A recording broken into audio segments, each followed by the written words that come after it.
एक लगा एक एक एक इधर बढ़ा दिया ये बोलो ना रोज भाई अब चला रोज भाई रोज भाई रोज भाई सर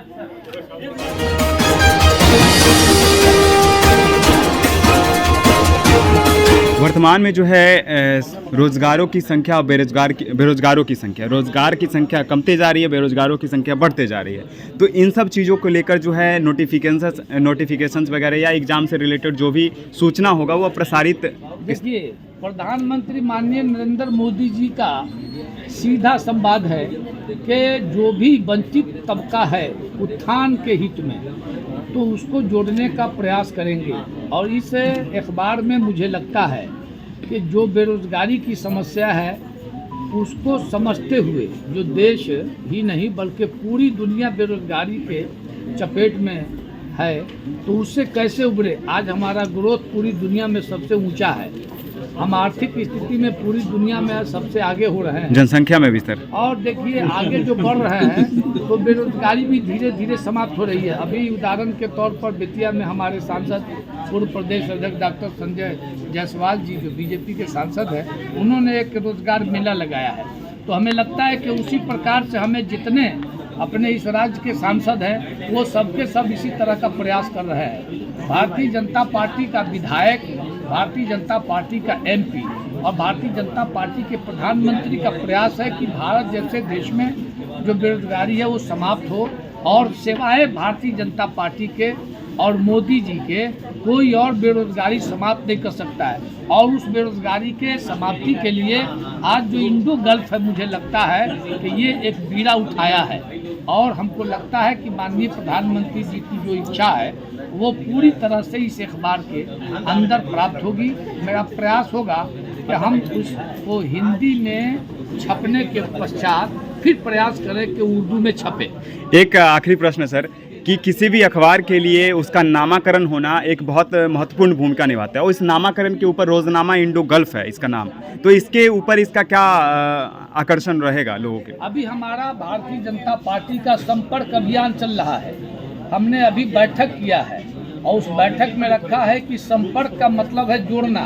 तो देश के प्रधानमंत्री ने संपर्क अभियान, देश के राष्ट्रीय अध्यक्ष जेपी नड्डा जी रखा संपर्क अभियान, और संपर्क के बाद समर्थक। तो हम इंडो गल्फ जो नाम रखवाए देखा है, जो रखा है, तो मैंने जो बात किया था इन लोगों ने बताया कि इंडो गल्फ का मतलब ये जोड़ना, यानी भारत के रिश्ते को अन्य देश के लोग भी प्राप्त करें और उनके रिश्ते को हम भी प्राप्त करें। हमारी संस्कृति वहाँ समावेश कर गई है, जिसका नतीजा है कि भारत के प्रधानमंत्री जब विदेश यात्रा पे गए तो पूरी दुनिया ने देखा कि वहाँ का प्रधानमंत्री भारत के प्रधानमंत्री का पैर छू करके नमस्कार करते हैं। इससे पता चलता है कि ये जो रोजनामा इंडो गल्फ है उसी की ये कड़ी है कि हम किसी को नहीं छोड़ते, सबको जोड़ते हैं। और ये हमारा महासंपर्क अभियान चल रहा है, उसी महासंपर्क अभियान में इंडो गल्फ भी एक महासंपर्क अभियान है। तो ये जो आप तो आपने जो इस चीज़ों को जोड़कर बताया वो कहीं ना कहीं राजनीतिक रूप है और भाजपा को लेकर इसको केंद्रित किया। मुख्य रूप से हम लोग जो जोड़ते हैं,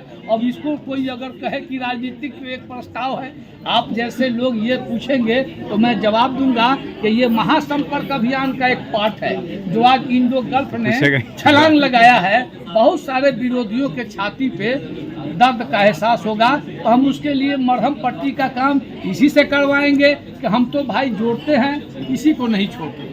अगर हम छोड़ने वाले होते तो गल्फ को क्यों छोड़ देते? गल्फ में तो मंदिर बन रहा है, गल्फ के राजा मंदिर बना रहे हैं, गल्फ की ईंट से मंदिर बन रहा है वहाँ, और भारत जैसे देश से बड़े बड़े विद्वान पंडित वहाँ जा रहे हैं। तो मैं ये आपसे कहना चाहता हूँ कि इंडो गल्फ का मतलब मुझे लगता है कि यही है कि रिश्ते को जोड़ो। 7 समुंदर पार भी अगर कोई है तो हम चाहेंगे कि वो जुड़े।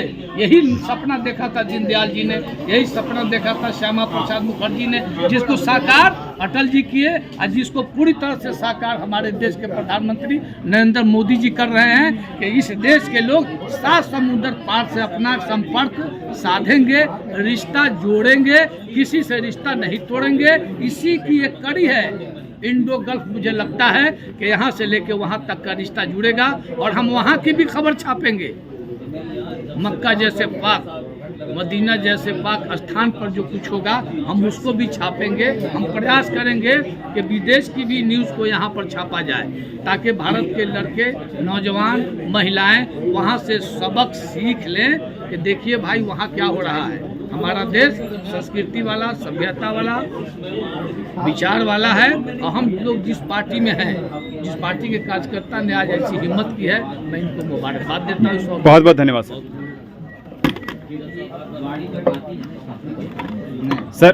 सर पहला प्रश्न है कि अल्पसंख्यक मोर्चा के राष्ट्रीय अध्यक्ष जी ने कहा है कि यह जो अखबार है रोजनामा इंडो गल्फ, इसका केंद्र बिंदु जो है राजनीतिक संबंध तो आप देखते हैं, लेकिन इसके साथ साथ आंतरिक संबंध, वैचारिक संबंध और आर्थिक संबंध, ये सारा संबंधों को जोड़ने का काम करेगा देश विदेश। ऐसा है कि रोजनामा अखबार जो निकलेगा जी, मेरा अंदाज़ा है कि हिंदुस्तान ही नहीं, भारत ही नहीं, दूसरे मुल्कों की भी खबरों को ये इसमें छपेगा। जो नहीं जानता है दूसरे मुल्क के बारे में वो भी इसमें छपेगा। अभी जो चालू होने जा रहा है हिंदी में हो रहा है, इसके बाद फिर उर्दू में होगा। हमारा यही जो है ध्येय है आगे पहले हिंदी में छपे, उसके बाद जो है कुछ दिनों के बाद जब लोग हिंदी से आशा करते में खो जाए तो उसके बाद जो है उर्दू भी छपे। मतलब मल्टी लैंग्वेज ये न्यूज़पेपर होने वाला है भविष्य में। जी जी। चलिए बहुत बहुत धन्यवाद सर।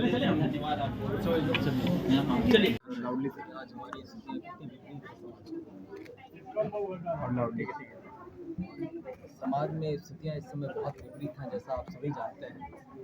ऐसे में हमारी जो जिसको संविधान में चौथा स्तंभ कहा गया है मीडिया, उसकी जिम्मेदारी कुछ औरों से अधिक हो जाती है। अब इसमें समाज का कुछ एक तबका ऐसा है जो इसको महसूस करता है और बहुत एक बड़ा तबका है जो इसको महसूस नहीं करता।